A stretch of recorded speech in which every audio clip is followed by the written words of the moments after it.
টাকা নিয়ে বুট দিলে এটা টাকা নাই, ঘুষ। তবে আরেকটা কথা মনে রাখতে হবে, আপনি যদি কোনো অসৎ লোকরে বুট দেন, আপনার বুট পাইয়া যদি কোনো অসৎ লোক ফাঁস করে, তাহলে এই অসৎ লোক গদিতে থাকা অবস্থায় যত জুলুম অত্যাচার নির্যাতন করবে সবগুলির সমান গুনাহ আপনার আমল নামায় লেখা হইব। অসৎ লোকের বুট দিলে হে গদি ভাইয়া যত অসৎ কাজ করব সমপরিমাণ গুনাহ যে বুট দিছিল তাদের আমল নামায় লেখা হবে।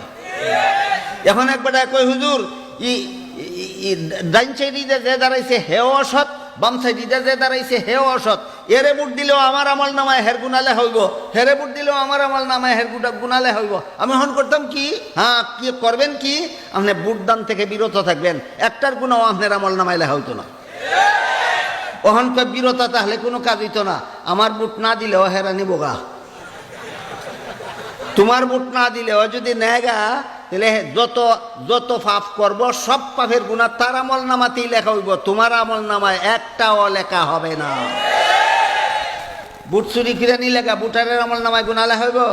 হ্যাঁ, ইচ্ছা মতো চুরি করতে দেন, সব গুনাহ হের আমল নামায় লেখা হইব, আপনার আমল নামায় একটাও লেখা হইতো না, কারণ আপনি দিছেনই না।